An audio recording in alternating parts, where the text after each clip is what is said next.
Hey guys, Infidel 1258 here. Today I want to do a follow-up video answering comments and questions on a specific topic that we addressed last week.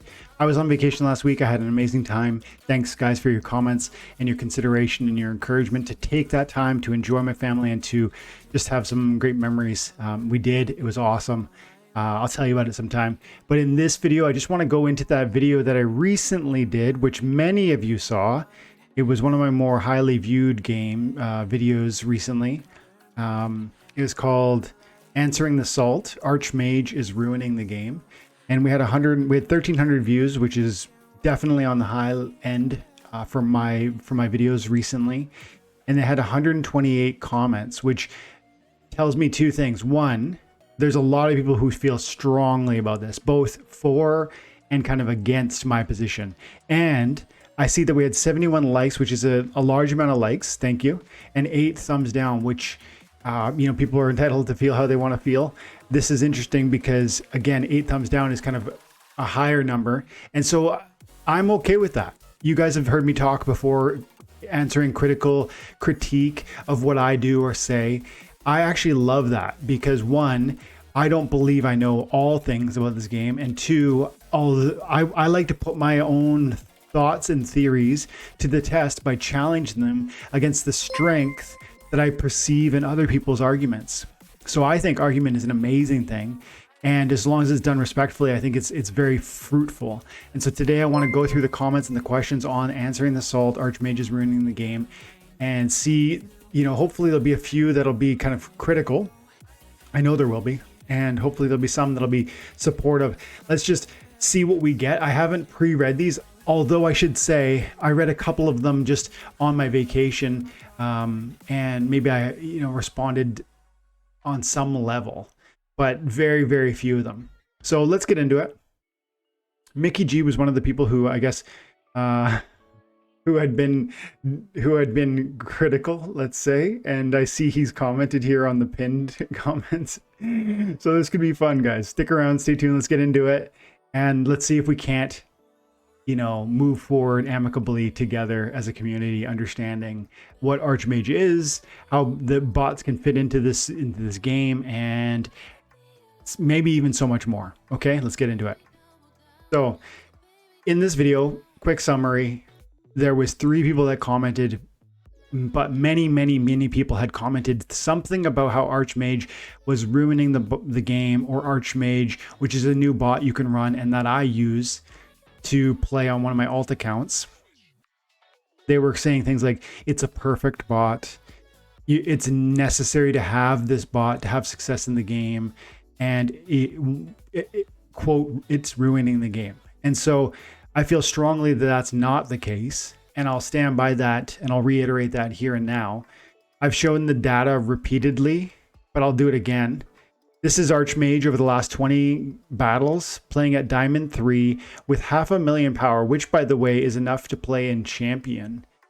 And yet, the red text is a loss. 1, 2, 3, 4, 5, 6, 7, 8, 9, 10, 11, 12.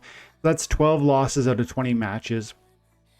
And over the last, say, 5 days, we've been hovering around the 2,900 rating mark. So it's by no means perfect. It's by no means mandatory. It is functional and successful at this high level. I would argue this is a success, but it's by no means necessary. So that's a fact. And now I'd like to kind of go back and forth with some more of the commenters and see if there's maybe middle ground or gray area that we can debate and kind of almost negotiate over to try and find what is the most,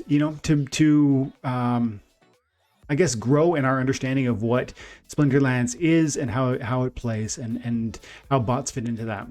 Okay. So this was a comment I did already read and obviously hearted and thumbed up. It was something I felt echoed the sentiment that I believe. So here, I'll read it to you. Gregago says, never commented here before, but I have been watching you for a long time. Bots have helped me discover the lack of understanding I had in my cards. They made me a better player. They are good at picking teams, but not better than people. And I think this is where my mind and heart rest on this issue. It's like, firstly, Are bots a problem? In some ways they are. Second, can we do anything about it? No, we absolutely cannot do anything about it. So if anybody says in the comments we should just ban bots, they don't understand they don't understand what those words mean, because that's literally not possible in the context of Splinterlands, understanding who the development team are and the promises they've raised around this issue. They are aiming at decentralization, which means that there will never be a centralized authority who is willing to say that account is a bot, it is banned. And that would be what you would require in order to implement this idea of quote unquote ban the bots. Yet Splinterlands, the team, has done many things and have expressed a desire to continue doing more things that will end exploits that these bots and bot farms are able to take advantage of, including recently tweaking how ECR works, how the daily focus works, how cards are rented. All of those are aimed at targeting accounts with almost no investment, usually bots, and definitely bot farms that are grinding at lower levels, renting for a single day, playing to the maximum 100% ECR burn rate, and then waiting 3 or 4 days on cooldown. So that's what bots do. Humans don't necessarily play that way, and for that matter, can't necessarily play in the same way due to sleep and work and whatever else. And so they are constantly trying to iterate and target. And so my view is strongly this, that firstly, bots can't be gotten rid of.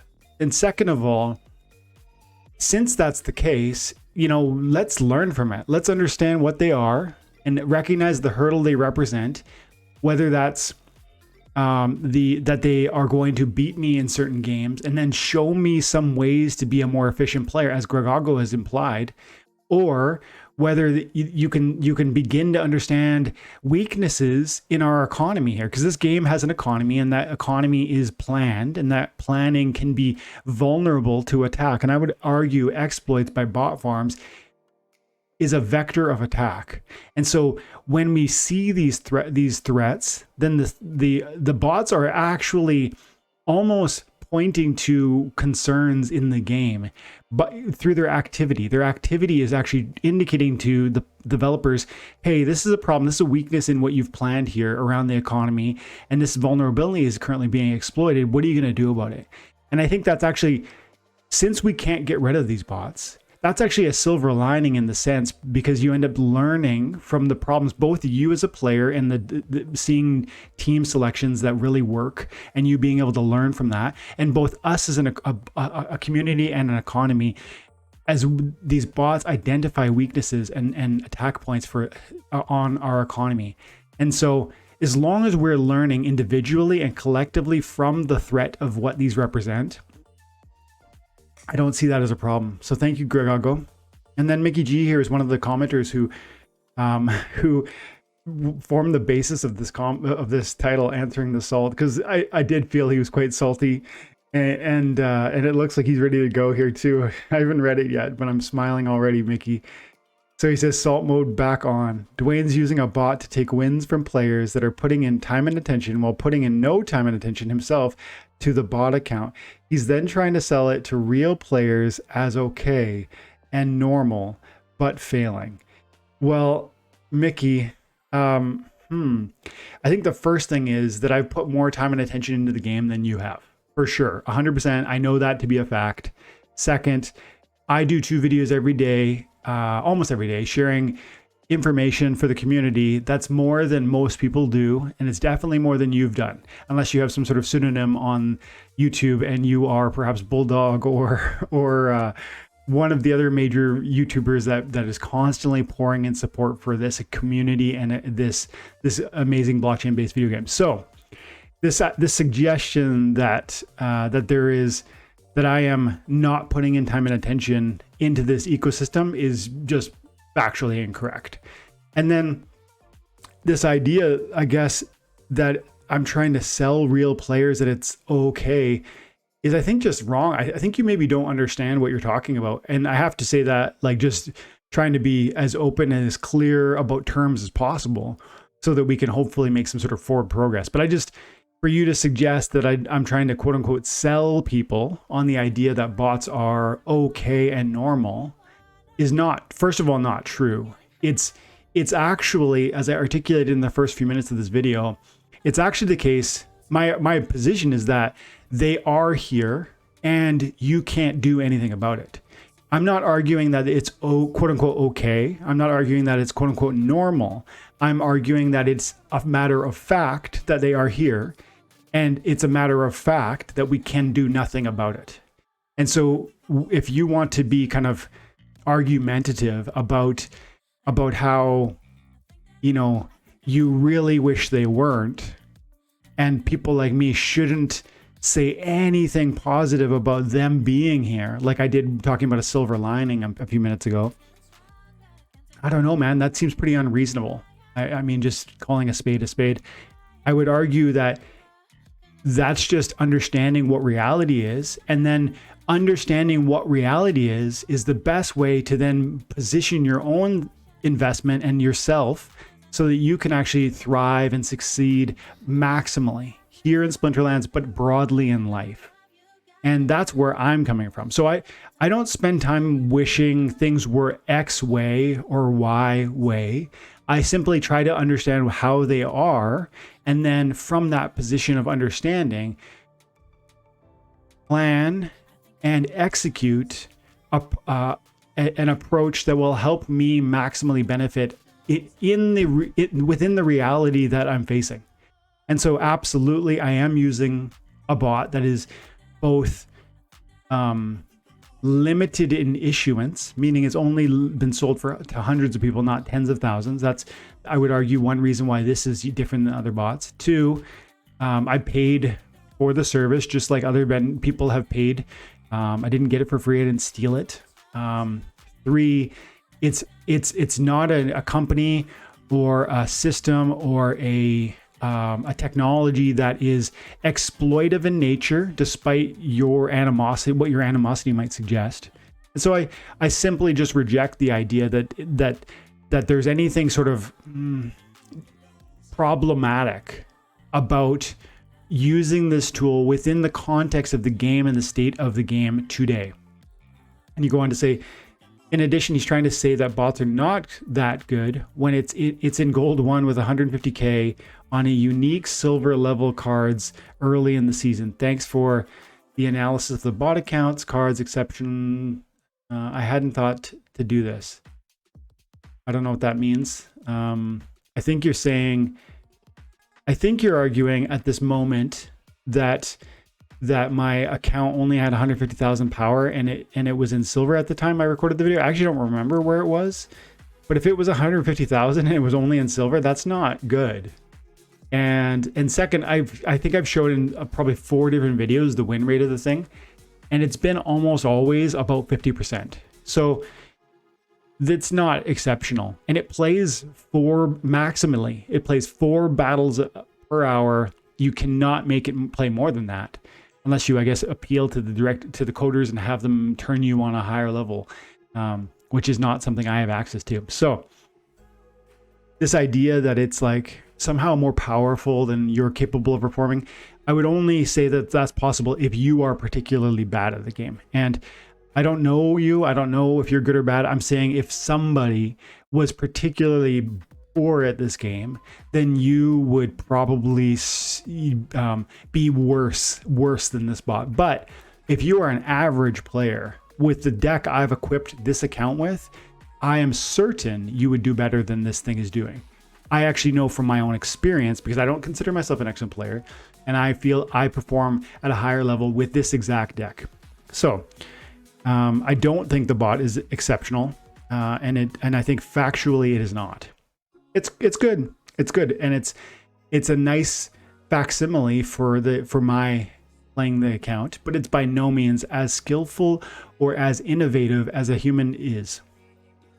And he says, Dwayne, if you're reading this, I really do enjoy watching the rest of your content. I'm trying not to be a dick.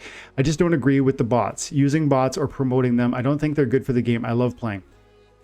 I really appreciate you saying that, Mickey. The way, especially finishing it, because there's a degree of kind of confrontation to this conversation, and I don't want there to be.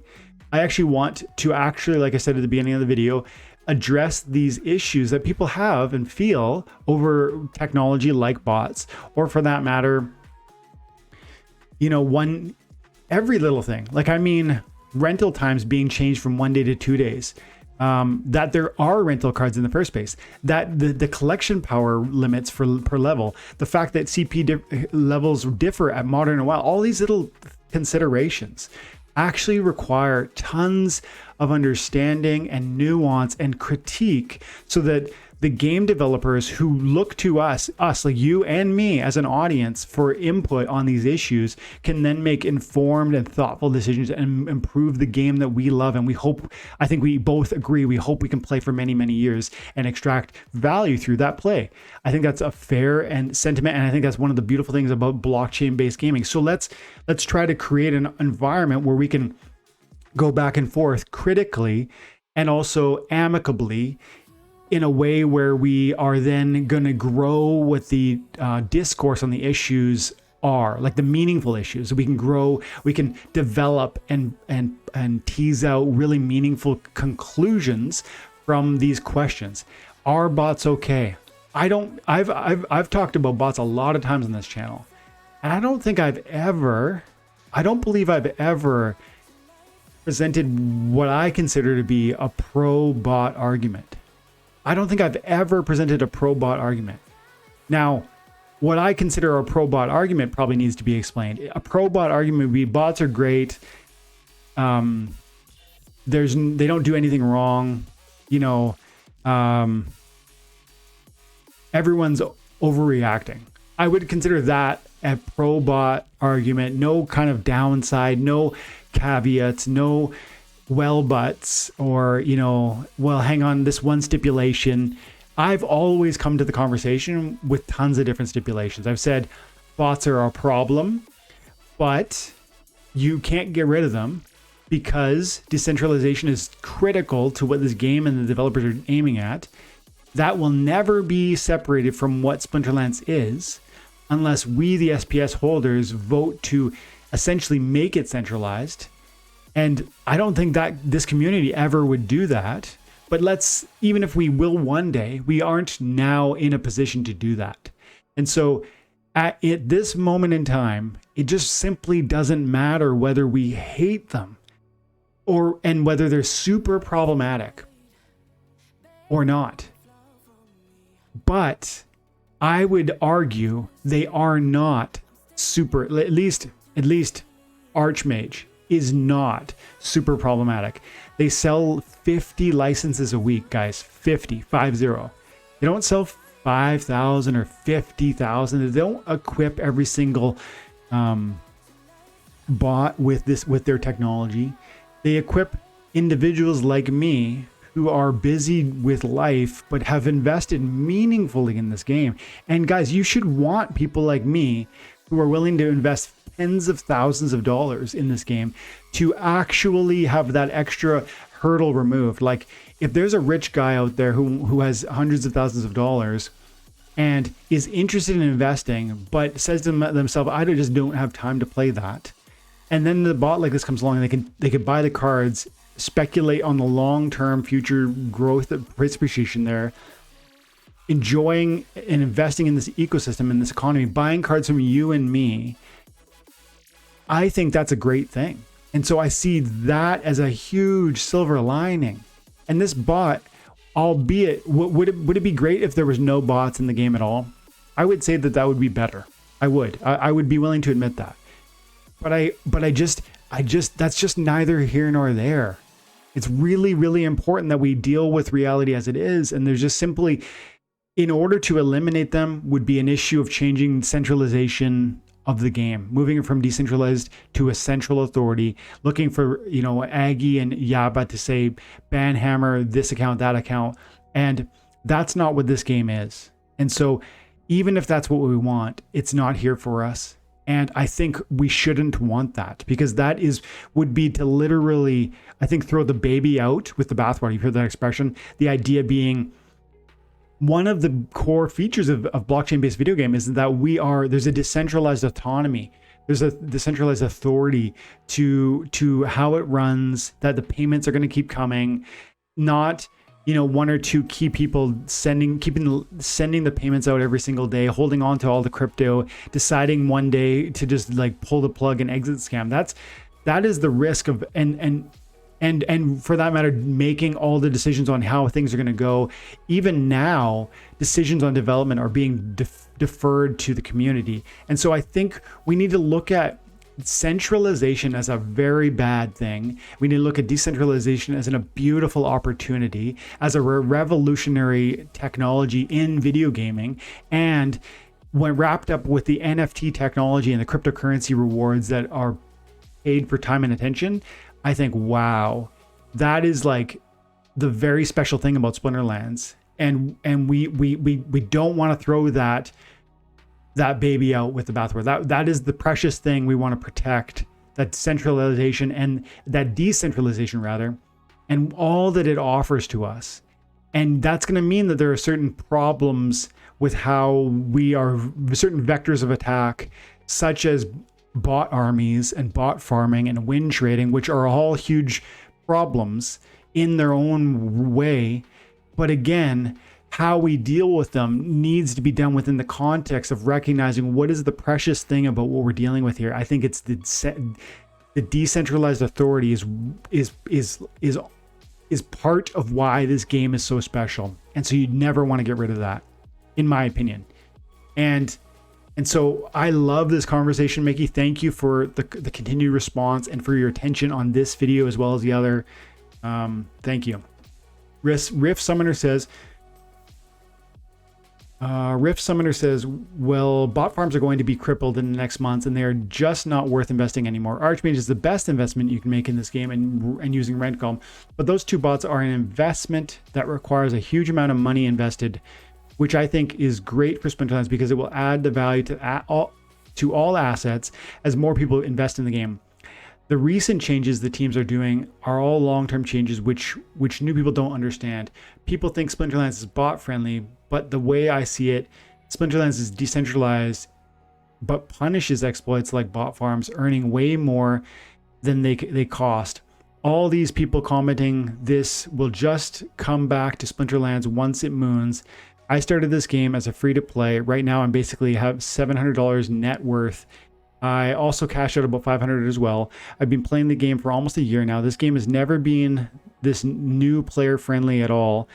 Meaning it's like currently new player friendly. Before I used to earn like $1 profit every 15 days at my end of season, and my chest pulls are decent. Now I'm earning about $3 per day. And then if my pulls are good on end of season, I potentially earn an average of $10 to $30. Mind you, these earnings are all really low because we're in a bear market. So the Splinterlands moons, these earnings will moon with it. This is where my Riff Summoners really just like said what I feel about this game and about this moment. It's like, again, are bots in some sense a problem? They do represent a problem in some respect for the game. And I do wish that could be identified and controlled. And I think within the beauty of decentralization, and I think that is what's happening. And I think that's what's going to continue to have to happen and will continue to happen. But that issue is so secondary to me over and above the idea that there is opportunity for every new player, including you, Mickey G, including me 4 years ago, including, John Doe, who's starting today, to earn meaningful rewards that are going to snowball significantly. I think that is so important to keep saying because I really believe it to be true. It's all wrapped up in the idea that the philosophy I keep sharing with you on this channel. One, that I think this game is fun and has a future. Those two things are separate, that it's fun and it has a future. And also that it rewards you meaningfully for your time and attention. That's my core thesis about this thing. And if you disagree that it's not, if you say it's not fun, or if you say it doesn't have a future, you need to properly think those things through and articulate that response, and maybe I would learn from you and agree. I don't think so, but I would love to have that separate conversation. But this is where the core conversation needs to happen. Is it fun? Does it have a future? And will it reward you meaningfully for your time and attention, specifically across a long enough time horizon? I say that too, right? It's not the idea you're going to win big today. It's the idea that it's going to reward you meaningfully over a long enough time horizon for that investment of time and attention. If those things are true, this issue of bots, or this issue of, the change of the rental times from 1 day to 2 days, or how the ECR chain was recently changed, or wild and modern, the CP levels, or yada, yada, yada. It's like, it's white noise, guys. In 4 years' time, if you're playing this game every single day and earning daily rewards, I'm certain that they will snowball into meaningful rewards. Not because any single individual reward is going to be massive, but because each individual reward, and you can receive many on a daily basis and at an end of season basis, you can and will receive many due to time and attention. And those individual rewards, while trivial in nature today, like Rift Summoner says, what did he say? Mind you, these earnings are all really low because we're in a bear market. So when Splinterlands moon, the earnings will moon with it. That's the key, guys. If you earn, he says he's earning $10 to $30 per end of season. He's earning about $3 a day. $3 a day as of July 2022 could be $30 a day retroactively in 4 years. How? If you get paid $3 today and it's paid out in non-fungible tokens that are selling for a penny now, but in 4 years, those NFTs that you earn today are now worth $1 each, or 50 cents each, or something like that. That $3 can turn into 100x or 50x. And it's the same asset. It's just that the asset you've been accumulating through time and attention appreciates significantly during the next bull run, and you get this retroactive raise. And I think this is the core conversation, guys. Focus on this. And if that's true, if everything I just said there is true, then this other stuff about bots or no bots, especially Archmage, is such just a white noise. Why? Because Archmage is selling, like I said, 50 bots a week. It's trivial in terms of how impactful it's going to be on the number of accounts that are going to be armed with this technology. And it's moot because you cannot expect Splinterlands to ever get rid of it. And so if you really feel that this is going to break the game, or that it's already broken the game, then I think what you would be arguing is that it is... You might be saying the game is fun, but you're disagreeing with my second part of my thesis, and you're saying it does not have a future. And if that's your position, then it makes perfect sense to walk away now and to stop playing now, to stop, investing or renting or buying. Why would you do that if you disagree with me that these $3 per day could become $30 or $300 a day in 4 or 5 years? That's my view. And so I would be willing to hold assets. I have like $50, $60, $70,000 worth of cards. I hold those expecting them to be worth even more one day. And I expect that all the rewards each of my accounts is earning today are going to multiply in the way I just described. If I'm wrong about that, then my whole thesis should be challenged and maybe disregarded. But if I'm right about it, that it has fun and has a future, then this issue of bots or no bots should be totally disregarded, just set aside, unless it's literally killing the future of the game. And I don't see that. I see that as a gigantic leap. It's this. I think I'm going to wrap here because it's turned into a 30-minute video from just these few comments. But I think this has done a good job of showing both kind of the fullness of this conversation, both from like what bots can do that's positive in that first commenter, Gregago, Mickey's concern for the future of what bots are bringing to Splinterlands, and lastly, what Rift Summoner's focus is on the opportunity that this game represents, both in the short term and the long term. And I think that's an amazing way to land the plane. So let's leave it there. I want to say special thanks to Gregago, to Mickey G, who I strongly disagree with, but I think is so important we actively engage in dialogue with those we disagree with. And also Rift Summoner. Thank you, my dude. I'm going to send Rift Summoner a little thank you because he is the only one that left the name. But guys, please remember to leave the name, your IGN, when you drop a comment, and then we will do our best to say thank you after we send out these. After we answer your questions. Multitasking is hard, guys. Okay. So once again, I'll leave it at that. Thank you so much for your time and attention. I hope you have an amazing day. God bless.